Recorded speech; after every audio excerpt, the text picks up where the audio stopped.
Hello, Fulham fans, and welcome back to another episode of FOF'cast, the FSC podcast that likes to give it to you straight. Pleased to announce that this is a very special episode of FOF'cast as we're able to report on a Fulham win. Not just any win, but an away win to a top six club. So the mood should be typically upbeat this evening. Talking about being upbeat, it's now time to welcome back my regular co-hosts, Owen Smith and Gerry Pimm. So how are we doing, Owen? Shocked at the win? Shocked, pleasantly surprised, looking forward to what else December can bring. Good stuff. Over to you, Gerry. Was that the 4 Nelson of Fulham performances last night? Well, it was good for my betting account, that's for sure. Bet365 payout at 2-0, so I got money before half time, which was very nice. But yes, good to be back. Hello, Scott. Hello, Owen. So I think, naturally, starting with the first topic, it's got to be the Leicester win. So to kick off tonight's show, we're naturally going to start with a 2-1 win at Leicester. It was a welcome 3 points, especially with the run-up and incoming games. We were all surprised when the team was announced and that Mitro and Cairney had been dropped to the bench. However, this seemed to work in our favour and made us a bit more of an attacking force. Caballero kept his place, Joachim Anderson took the captain's armband, and Bobby Reid seemed to take a more advanced attacking role. On 30 minutes, Lookman was slipped through by Ngisa to effortlessly slip past Schmeichel for our first, and Caballero converted a penalty on the 38th minute when Bobby Reid was fouled in the box. We seemed to control the game for long periods, restricting Leicester to very few chances, but Harvey Barnes converted on 86 minutes to make it a nervous few minutes. What were your thoughts on the game, the lineup, and were you surprised to see Mitro and Cairney dropped? I'm going to come to you first, Owen. Well, my thoughts on the game are, well, who saw that coming? And I'm not sure many of us did, other than Gerry with his ambitious bet. But I thought we the team when it came out, I was quite surprised to see that we had not so much dropped Mitrovic, but dropped Cairney. I don't think he'd sort of been a standout underperformer. So for me, sort of Loftus-Cheek coming in ahead of Cairney was surprising. I wouldn't have been surprised if I'd seen Bobby Reid up front instead of Caballero, but I was surprised to see him in that position. But what I will say is it seemed to work, and whether it be the personnel or just the mindset, we were able to do a job on Leicester. For once we actually, I think, approached the game in a sensible manner with a bit of street smarts or noose, as Scott Parker was sort of saying. Leicester, renowned for breaking teams down by doing not very much and scoring on the counter-attack. Our tactic seemed to be to let them have the ball. There was sort of 33% possession for us in both halves. And, they sort of didn't really, I think, know what to do with that. We didn't play our tiki-taka passing football. We let them take the lead, and to be honest, we Leicestered Leicester. I thought standout performers, Ngisa, Lookman, both the Reids did extremely well, capitalising on the few opportunities we had. We took our moments well. That's not to say that we were fantastic. Yes, we went 2-0 up. We ultimately sort of let one in towards the end, but we did ride our luck. I thought Anderson had a mixed game. First half, he got very lucky when we lost Vardy, and Areola pulled out a smart save. Then he also got done down the wing by Vardy again, but second half sort of firmed up. In the main, I was really shocked how we sort of really came at the game, took our chances, which we don't often do. And sort of, the only other thing I'd sort of add, I thought Ruben Loftus-Cheek looked devoid of any real confidence. He was sort of trying, but looked a passenger, looked sort of a couple of yards off the pace, a bit like I described Harrison Reed last week. Hopefully with more game time that'll come. And I don't know what's going on with Mitrovic, but for me his stock is pretty low at the moment. I don't know about you guys. When he was running through on goal with 30 seconds left, I don't think I saw him shoot at the TV more often. I think a confident Mitro would have smashed it, and whether it gone wide over the bar, whatever, he'd have had a go. But take nothing away from it. I've been walking around with a smile on my face today. Fulham have surprised me pleasantly. Yeah, I think that's the main case for most Fulham fans today. I mean, we get a win and it kind of does lift spirits a little bit. I mean, made work a bit easier this morning going into the office, I suppose. But obviously, we've got a tough run still to come, and if we can pick up any more points through that, we've had a good run personally. I mean, we'll come to Cairney and Mitrovic in a bit, but I want to come over to you now, Gerry, and just get your kind of thoughts on the Leicester win. Yeah, so without repeating what Owen said, which I agree with a lot of. I mean, again, as you say, it was a bit of a scratch of the head for the team announcement. No Metro, TC, Cav remaining in there. But the good sort of move we all would have thought was Anguissa back, which made a lot of sense. And then sort of when we lined up, BDR was a sort of wing back. It was sort of quite odd. But you have to say, Scott doesn't shy away from big decisions. I mean, it would be quite easy for a manager under pressure to fall back to a sort of side that everyone expects, your Mitros, your TCs, and so forth. But he clearly plans well. He looks at the opposition. He puts practice into training. It goes with what he thinks. And I think that's a real admirable quality of Scott. I mean, I said to a few people earlier in the day, I felt Rodgers. I mean, Rodgers is quite an arrogant guy, isn't he? And I thought he might be a bit arrogant and possibly say to his team, this is Fulham, let's increase the goal difference. I mean, he changed his system, didn't he, I think, to give themselves more attacking threat. But from the off, we were drilled and disciplined. They worked to a T to an extent. I mean, they did hit the woodwork twice, which if it got in, who knows? But it didn't. I mean, that's the way it works. I think lovely Lookman goal, obviously, and he's a great outlet, isn't he, when you're looking to counter. I don't think Anguissa is just a monster, isn't he? I mean, certainly there's shades of Patrick Vieira there, and I think the problem with that, of course, is he's probably going to be offered at some stage to a bigger club, and you'd have to say good luck to him. And obviously we've got to, because not many people do, we've got to thank VAR for VAR for giving us a penalty, and well done to Cav for slamming it home. Brilliant penalty, really. So then Rodgers sort of just chucked on a load of sort of attacking players, didn't he? And I think they didn't really have much shape. So full credit to Scott. I mean, as I've always said, he's working one hand behind his back, but he sticks to his principles. He believes in himself to get the tactics right, and he deserved the win more than anyone, I think. I think the problem is, though, no one's going to be as complacent now about us. They're going to look at us and think, actually, they can be quite tasty if they get it right. We're definitely going to need quality, as we know, in the transfer window and integrate them in. It's still, it is a big step last night. You can't deny it, but still a huge long way to go. I still think this is a very weak Premier League squad overall. So there's a lot to do. It's just, I thought it was an interesting footnote. I was chatting to a director of a championship club last week. So this before yesterday's win, and he was asking about how it was all going, and obviously everyone in football knows about the sort of chaos of our structure and nepotism. And he was saying that Scott actually is on a lot of sort of what they call succession lists. I mean, everyone has lists of who comes next if it all goes wrong at their club. But he's very highly thought of in his job, and the way he's handled himself around the sort of farce that goes on. So even before yesterday, Scott's making waves, even though the results haven't been going that well. So his stock's pretty high, and good luck to him, because to say he's working with a fairly weak squad, but making a real good fist of it. Yeah, some good stuff there. And I mean, from my perspective, I think Rodgers has beaten, regardless of whatever club that he's been at, I think he's beaten a Fulham side in the last 7 attempts or something like that, I was reading. So it was actually pretty good to get one over on him. And then I was looking at somebody sort of compared this season to the 2009 season. I think we've actually improved based on the first 10 games as well. Not by a lot. I think we've won one other. We conceded less, but it's still an improvement, which kind of fills me with a little bit more hope sort of moving forward. I think, like you say, it's not going to be an easy season. I think Parker's still kind of got one hand tied behind his back and there's a lot of work to do. But like you say, last night, I think a lot of teams will probably sit up and take notice of Fulham to know that they do have the quality there and possibly the organisation to hurt teams like that, and they may think twice about it.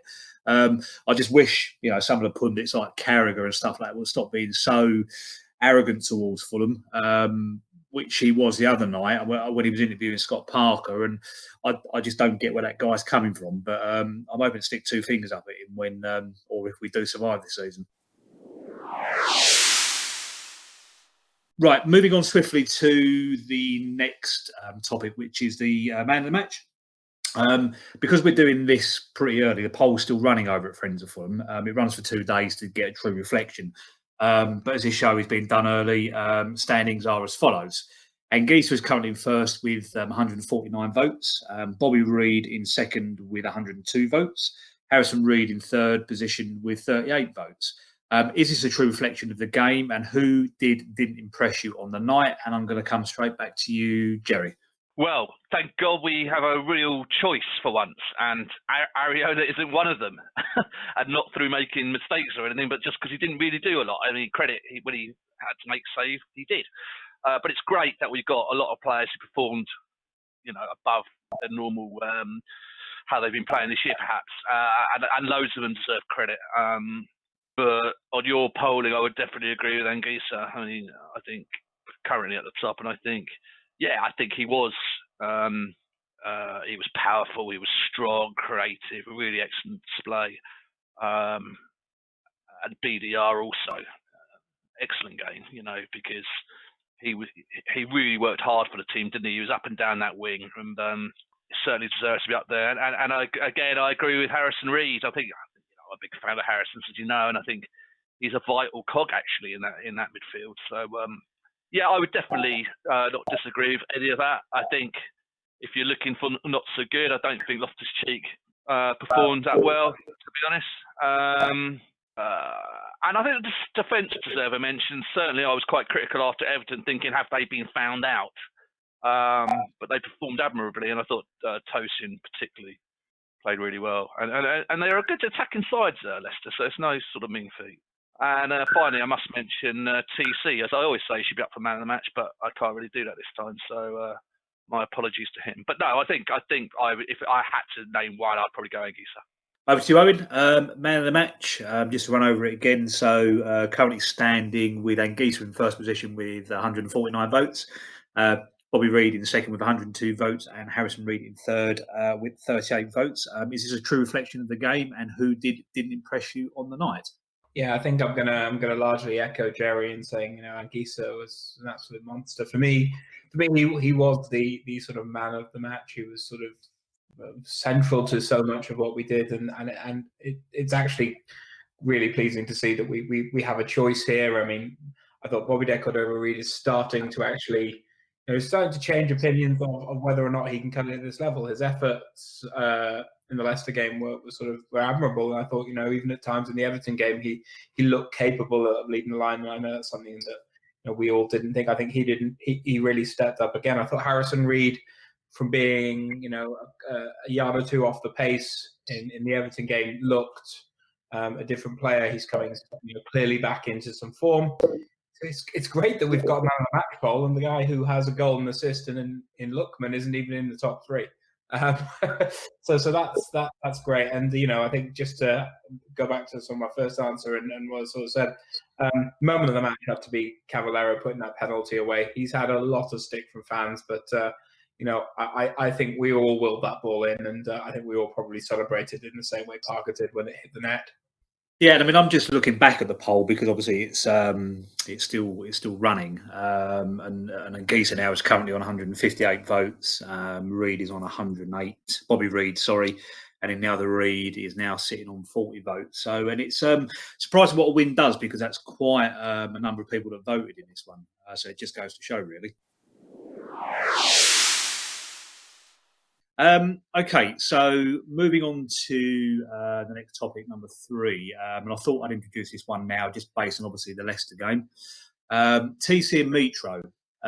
Just wanted to touch on both of these being dropped for Leicester and collect your thoughts in what the future may hold for them. TC, I thought, was playing quite well all season, so surprised to see him dropped.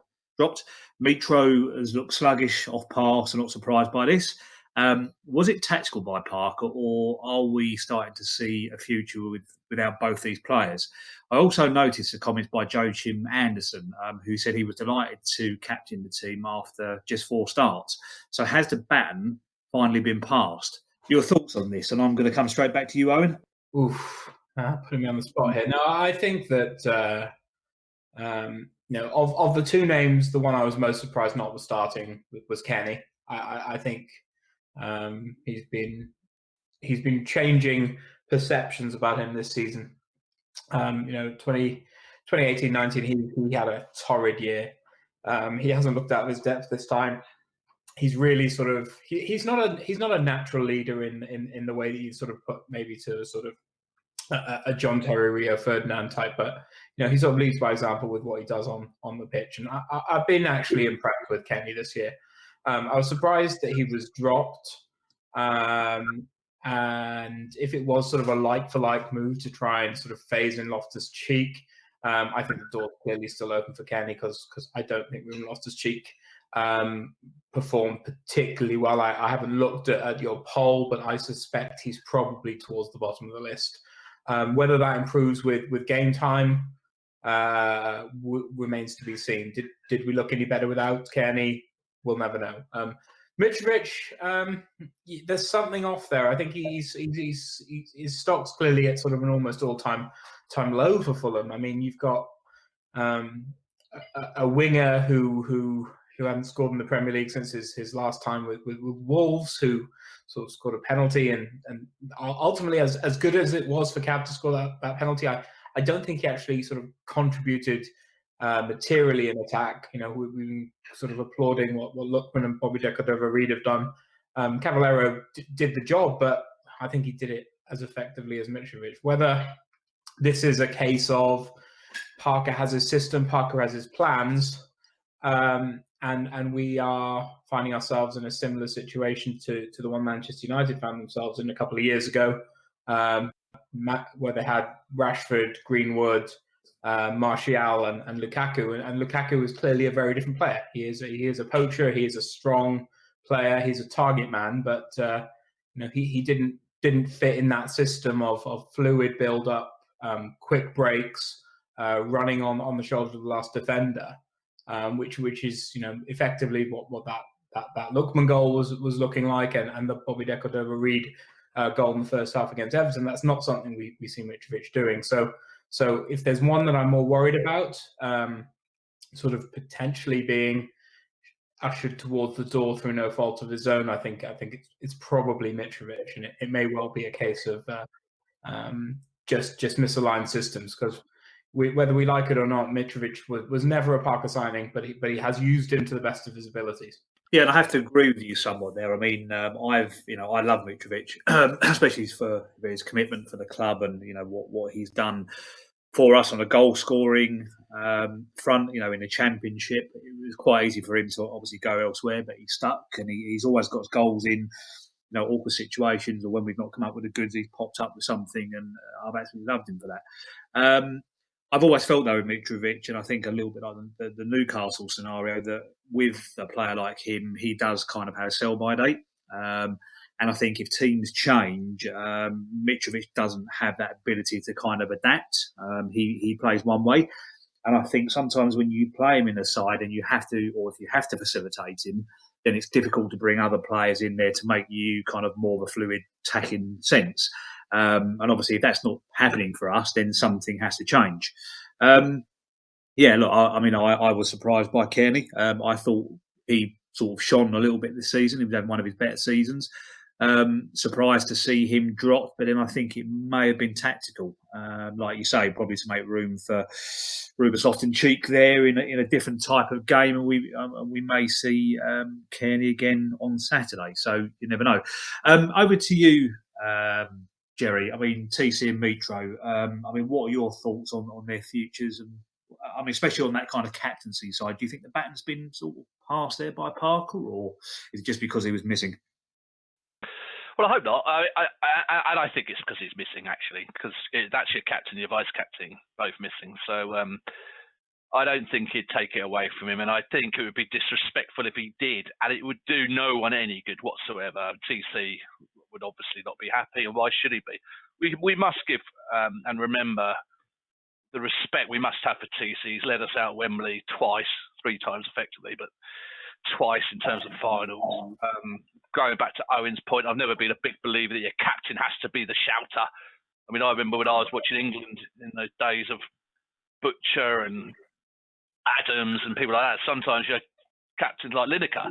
But as you say, you're leading by example. And to strip him of a captaincy, I think, would be naughty and would be the beginning of the end. And I do hope it's not the beginning of the end. I mean, we mustn't go overboard about them being dropped, rested for a game that might have suited a different approach. For all we know, they might have had niggles. Would I suspect more with Mitro? He does look out of sorts.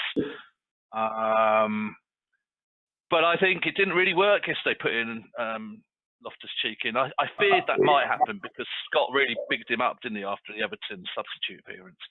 And I don't think Loftus-Cheek sort of almost sense justified replacing TC. So it'll be interesting to see if he is back on Saturday, although obviously they might think about an unchanged team. I mean, we know Mitro's looked tired, and I mentioned a couple of pods ago about, him training alone because they apparently are being flogged in training, and that story seems to be resurfacing.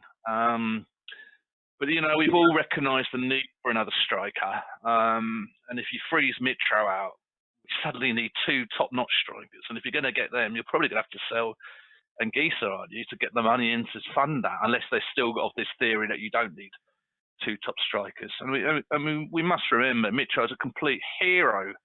Less than a season ago, many people saying he's the best striker they've ever seen at Fulham, and I'm talking about people in their sort of 50s. Okay, many will say Louis Saha, and obviously Ivor before that, but many were really saying Mitro's not far behind that. And for me, I still think he's massively important for us, and it'd be a hell of a gamble to leave him out regularly. I think, frankly, last night's team played very well and did a terrific job, and we're all delighted for him. But last night's team don't keep you up, I'm afraid. They're not going to put that in every game. And for me, TC and Mitro both need to be involved and play a big part if we are to stay up. But I tell you now, if it comes to it and Mitro says, actually, I've had enough, and Scott says, actually, fine, I'm happy to move on, and the club agree with that, it's a huge statement in keeping Scott, isn't it? Because you're selling your crown jewel and backing your manager. So it'll be interesting to see. We might be sort of going over the top. It might just be giving them a bit of a rest. But I have to say, you do fear, particularly in Mitro's sort of point of view, that perhaps it is the beginning of an end, which would be, for me, wrong and very sad. And I hope they both stay to play an important part and on the pitch, because as subs, I don't think they could make an impact, but I don't think they'll be happy. And again, you're back to a very challenging dressing room. Yeah, that's a good point, said Gerry. I think you've covered that quite well. And I think your points about obviously, kind of investing in another striker, whether we did now to play with Mitrovic or, whether something happened and we had to trust them, obviously, to bring in a quality striker, would it happen? And I think it would be absolute suicide if that kind of happened. But we never know. I mean, I'm just hoping it's a confidence thing, and he's just trying to ease him back in slowly, and then we get the Mitro that we all love and see from game to game. Right, guys, moving on to topic 4. I think something needs to be discussed. Papa Bouba Diop. The sad news broke on Sunday that former Fulham midfielder Papa Bouba Diop has passed away at a very young age of 42. It was rumoured that Diop, the wardrobe, had been suffering from a hereditary disease called, I think it's Charcot-Marie-Tooth, that finally got the better of him.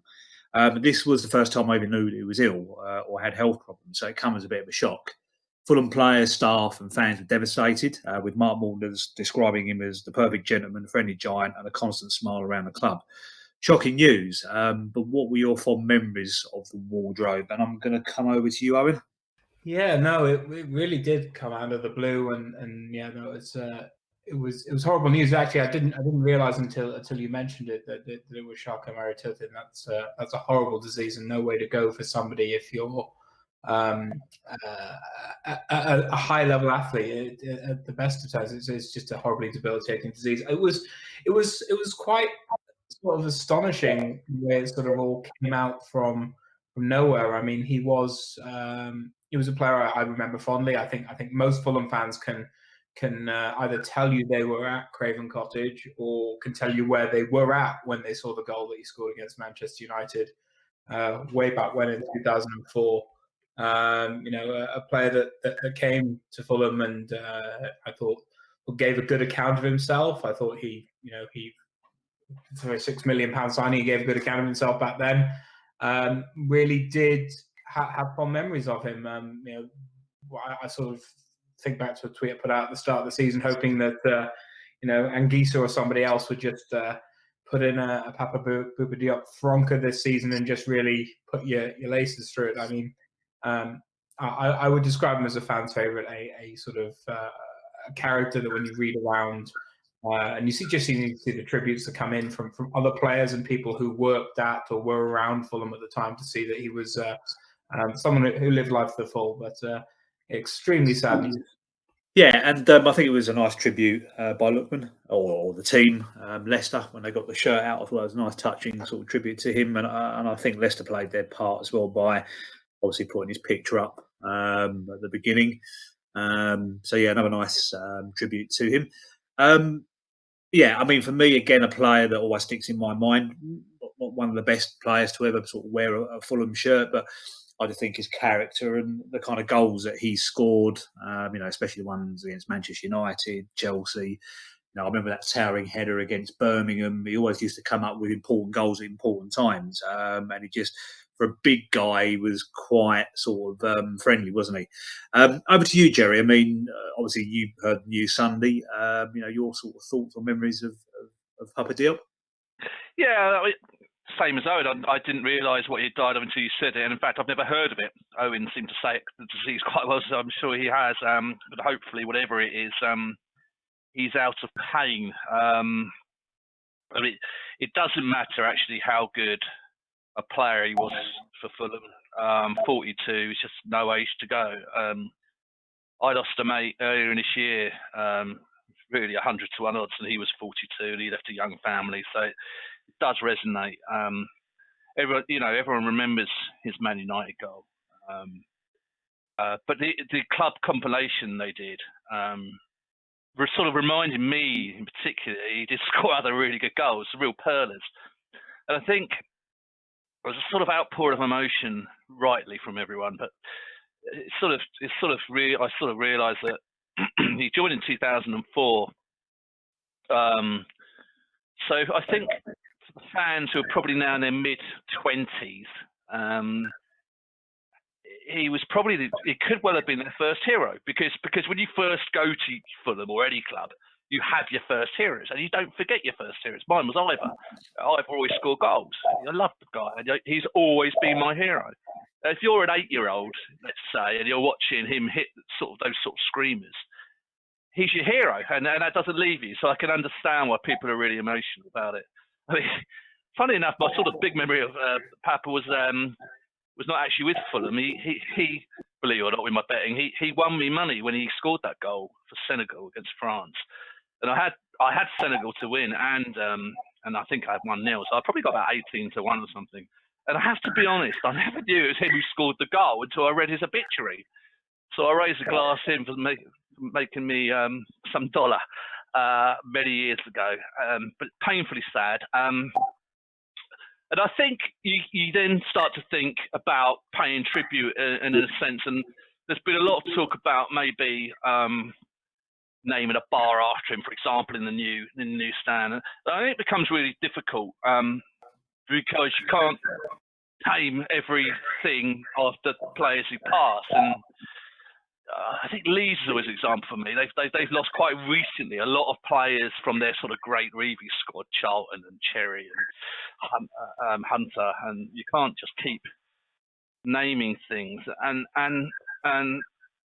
I've always thought, I said this at the Trust board before, that I'd like to see the club do a sort of Remembrance Day annually, maybe on, I don't know, Johnny Haynes' birthday or the date of Johnny Haynes dying, because he's always seen as, without doubt, our favourite son, if you like, our best ever player, where we can reflect on fans and players who've passed in the last year, a bit like what they do on Sports Person of the Year award on screen, and they mention all those who have gone. And I think you could do it. You could make it into a really sort of reflective day. You could have donations to the foundation in tribute to whoever you're thinking of. You could have a special program, 2 minutes applause, a little bit like Preston do their Gentry Day, really. Although I wouldn't suggest we wear bowler hats, because people would think that was probably our usual attire. I mean, if you could indulge me a little bit, I go to Fulham with a big group of people that range from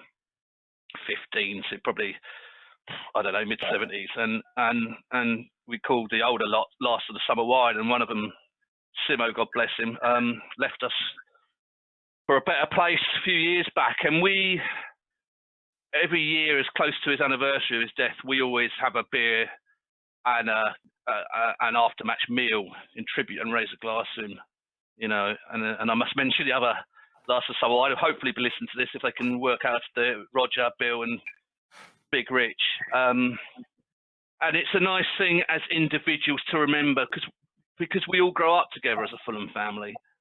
And I think it would be incredibly easy to arrange an annual day just to do that. 2 minutes applause, look at names and screens, and perhaps bring back old players, teammates, and stuff like that. And I feel at the moment the club isn't fan orientated. And I think someone like David Daly would be the one person you can get to. But at the end of all that, I'm trying to say, you know, players are passing. I mean, Diop was particularly tragic as it was early in age.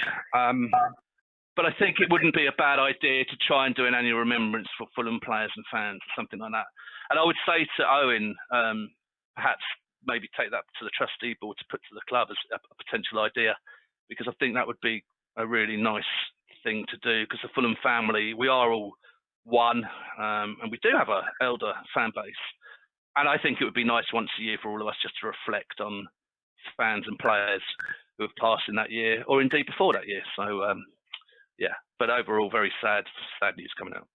I think that's a great idea, Gerry. I think that's something I'd certainly take on board. I think, you know, we all think back to the first day of the season, and we normally have the sort of minute or so where we reflect on Fulham fans who sort of passed over the summer. I'm not sure if that tradition endures, but it's certainly something that we should all think hard about, especially as the way the world has gone this year.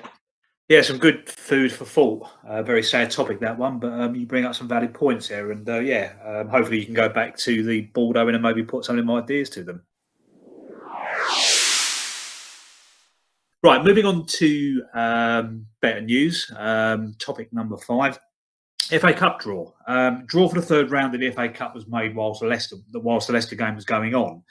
And we've been drawn away to our old foes, Queen's Park Rangers. Possibly a chance for Scott to rest a few players, but it's still a local derby and will be treated like a cup final by most of their fans. If he was in Scott's shoes, would you be resting players and concentrating on the league, or are there still bragging rights at stake here? Personally, I couldn't care less. Like the Brentford game, the Premier League is our main concern this season, and we can do without any more injuries or tired legs. Your thoughts on this, and I'm going to come over to you, Gerry. Right. Yes, this is much happier. That made me think, that last subject. Listen, annually, I love the FA Cup third round draw. I don't know why. I'm like a little kid. This is great. You know, mainly because I'm bored of football, and I'm bored of plastic grounds, and I want to go to Marine away or Farlesy Celtic or something like that. And I'm desperate every year. Come on, let's get Farlesy Celtic and visit some new sort of non-league ground we've never been to. And Fulham fans are great for new grounds. We all love to go to a new ground. And then we always get Man City away or Southampton at home or something. I think we're always disappointed. But this year, obviously, I couldn't care less. It was done actually during the game yesterday, wasn't it? Because we can't go. And yeah, I mean, it would have been spicy, wouldn't it? I mean, you know, FA Cup third round day is a great day, and QPR would have been a nice spicy tie. I mean, they'd have loved it, you know, their cup final and so forth. In the terms of the team, it's right. I mean, I suppose it's a balance. Scott won't really care as much about the local bragging rights as perhaps we might. And I'm sure he'll chuck squad players in. Because to be fair, they need games, don't they? And the irony is, squad players might be the likes of TC and Mitro, so it may not be a bad squad game. But yeah, I think overall you're right. It's the league, the bread and butter we've really got to concentrate on because we're still in it. We'll probably still be in with, you know, a chance of staying up by then, which is again credit where it's due. And of course, they can't make stories up about their massive support this year because they won't. Well, there might be about 1,000 of them, I suppose. Can they fit 1,000 in that stadium? But yeah, I mean, there will be bragging rights, but we won't really care, will we, if we go out? The QPR's record in the FA Cup is horrific, isn't it? I mean, I think they possibly got through to the fourth round last year, but I think before then they must have gone 15 years potentially without getting through to the fourth round. Some odd statistic, but no, I think I wonder if it'll be picked as a TV game. But with no crowd there, it's not quite as spicy. But yeah, it's quite a nice little tie. It's a bit of fun, isn't it? But I have to say, I don't particularly care. Quick question when it comes to obviously the FA Cup or any cup games. You're registered squad, but obviously you've got McDonald and Johansson outside that. Can they play in cup games, or is it just still the registered squad? No. But by then, I think. Oh no, I don't suppose we would have done our renewed squad by then. But no, I think they're totally out of everything. Coming over to you, Owen. So drawn Queen's Park Rangers in the third round. Like I say, possibly a chance for Parker to rest a few players. Still a local derby. Would you be treated like a cup final with most of their fans? If he was in Scott's shoes, would you be resting players and concentrating on the league, or is there still bragging rights at stake here? Yeah, I mean, first off, Gerry, it was extremely weird watching the cup draw whilst also watching Fulham. I mean, like you sort of always tune in third round religiously. It's a sign of the times that we're watching that rather than the football. Watching football rather than that. Yeah, no, I would have preferred it if we'd have had a Chorley, a Marine, or a Boreham Wood, but you know they ended up with quality draws for themselves. I'm sure Chorley are going to enjoy Millwall coming. Much like Gerry, there's no fans, and it's unlikely there'll be. You know, I think fans by then. I think we'll be sort of pulling down the shutters again by the end of the year. I think it's an opportunity to play whoever we've got left. Quite frankly, I don't think we'll have the luxury of rotating. We'll be playing 7 games in December, which are going to really impact on whether or not we're going to have a future. We'll be playing QPR sort of 3 days before we play Manchester United and a week before we play Chelsea. That's going to sort of impact things, and I'll sort of flag it now. I do think that we are not going to get through sort of December and January unscathed. I've seen that Newcastle Villa's been called off because of a little bit of COVID, which has affected their players. I think we're starting to see some of the knock-on from that international window. We have to play Newcastle in December. I think there'll be other clubs will come unstuck. So let's just hope we've got full fit squads, but no real sort of feelings towards the cup this year, which is sad because as I think you both said, cracking tie, and on a different year, I think we'd all be well and truly in the queue to get tickets. Yeah, just touching on that Newcastle thing, you say it's a little COVID outbreak. I mean, when you look at it, it's quite a big one, isn't it? Because they postponed their game on Saturday against Villa. Was I right in hearing today they've actually shut their training ground? Yeah. I think it's the first of a few. I think you're seeing it not just here. You're seeing it in the US as well. Major sporting systems, and as good as the bubble system has been in football, I think this international window was ill-advised. I think you'll see that there'll be sort of a couple more cases coming out here and there and everywhere. Plus, with sort of Christmas interactions and families getting closer, I am nervous for football. But you're right; it is a significant outbreak. It was interesting reading the paper today, this morning, about the Premier League really didn't want to call it off because they felt that I think they had a limit of 14, which seems a hell of a lot. Because otherwise they thought there'd be a precedent to call games off if there's just a couple of COVID cases and so forth. But the counter obviously is that Steve Bruce cannot train the team up until the game. So, and I agree that would be totally wrong. I'll tell you an interesting one. Wealdstone who've been playing over and above themselves, were second in the National League, and they were due to play Dover on the Saturday, and Dover got the game called off on the Friday because they said we've all had COVID tests, and we won't know the results till tomorrow, and they all came back negative. And there was a big conspiracy theory there because Dover can be. I shouldn't say anymore, but let's put it this way: it wasn't. No one was very happy about that. But you're right. I think that's going to be a big issue. But you do wonder how many clubs will begin to use that as a excuse. Do you remember, I know it's totally different to COVID, but many years ago, Middlesbrough under Brian Robson, I think it was, refused to go somewhere, didn't they? Or someone refused to go to Middlesbrough. I'm sure it's Middlesbrough refused to go somewhere because I think it was Brian Robson said, well, I've only got 9 fit first team players, so we're not going. And they got deducted 3 points, I think, and those 3 points took him down in the end. But it is a difficult one for presidents, isn't it? I mean, where do you stop?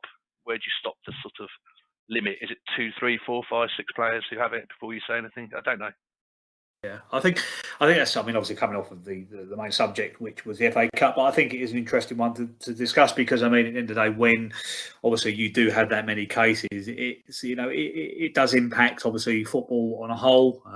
It puts people at risk, and I think the only thing that you can do is postpone games. And this is the way that we hope that it wouldn't go. I'm just touch wood that it is a one-off case. And now that they have postponed, obviously, their game and they've shut the training ground down, they can obviously isolate people and get it back under control. Obviously, you don't want that back in the system, and you don't want something going downhill that I think's been improved slightly since the off. But we'll see. Moving on to the next topic number 6. Man City. Up next is Man City away on Saturday at 3 p.m, so it makes a change to get a normal kickoff time. However, this is going to be a tough game, and one we'd be expected not to come out of very well. City were struggling to score goals of late, but battered Burnley 5-0 in their last outing, so it seems they found this struggle just in time for us. Either way, as long as we can keep the score down and put in a good performance, I don't think there is a lot we can really grumble with. If we win, then I think every Fulham fan will be doing a naked streak, whatever tier they're in currently. How does Scott line up for this one, and how does he potentially stop a cricket score from happening? And I'm going to come to you, Owen. Yeah, thanks. I think that we've got to really play to our strengths here, and we've got two good results we can cling to this year. We've got West Brom win at home, which we dominated the game against a fairly limited team. We involved Cairney, we involved Mitrovic. That was probably the best I've seen Fulham play in a long time until yesterday, where we acknowledged we weren't the best team. We can pass the ball, but we let the other team have the possession. We sat back, we tried to hit them on the counter-attack. We looked solid, we looked strong. Who do I think our opposition at the weekend are more like? Probably more like Leicester. So I don't think we're going to see wholesale changes from the way we set up or lined up against Leicester. There were a couple of players down on their haunches. Reed, I think, lost his feet. Cavallero, Lookman, all looked at times tired/injured. But so long as everyone's fit, healthy, and probably running on adrenaline still after yesterday's result, I don't think we're going to see too much different to what we saw against Leicester. If you're feeling being crazy, you could put in Cairney for Loftus-Cheek, but I don't see any real changes. Okay, over to you, Gerry. Man City. I mean, this is going to be a tough game. How do you see this not being a cricket score? I mean, how do you see us lining up and potentially at least getting a good performance out of the game?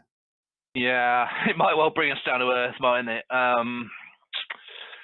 It's difficult, isn't it? I mean, if you're optimistic, we're 16-1 to win on Saturday, 9-1 to draw. I was really disappointed.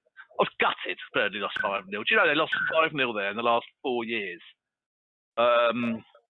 Always follow the stats, as Tony Carr might say, and that would have been an ideal bet. And I put in my weekend predictions 4-0 rather than 5-0 because I didn't think Lightning would strike 5 times. But anyway, I don't know. For me, Scott's got a real balancing act right here. I think he does well with his tactical nous, thinking about the opposition, doing his horses for courses. That player will work here. This we can do that. But do you sacrifice that for having a settled side? Right, so is he going to keep chopping and changing week to week depending on who we're playing? Or does he have to at one point start thinking, well, I need a settled side here? Now, Man City, I hate the word, as you know from the start of the season, free hit. But if there's ever going to be a free hit, I suppose it's Man City away. I do wonder if he brings TC back in for Loftus-Cheek, or does he think actually Loftus-Cheek could do it another 90 minutes? And again, it depends if Tom's injured. We don't really know, do we? I wouldn't be surprised if he started Mitro just to rough up their defence a bit. And if he doesn't, you start to wonder, don't you? Of course, the obvious thing is just to keep the same team. You've gone on 1 away at Leicester, and the players will think, well, I don't deserve to be dropped, having been a big part of that victory. But Scott, as we know, is sort of looks at games individually. But no, I can't. There won't be wholesale changes, but perhaps he will think about Mitro and TC. I hope he does, personally. Yeah. But how do you stop a team like Man City when you are not a very good Premier League side? Very, very difficult. We'll see. Maybe Scott's got another tactical masterpiece up his sleeve. Yeah, it's a difficult one, and it's a shame that it's got to follow without sort of looking at it negatively. It's a shame it's got to follow a good result because I feel that as a team we build on positive and good results, and to come up against a team like Man City, and then obviously if you could take a bit of a battering there, you're straight into Liverpool, and you could be back to square one before you've even started.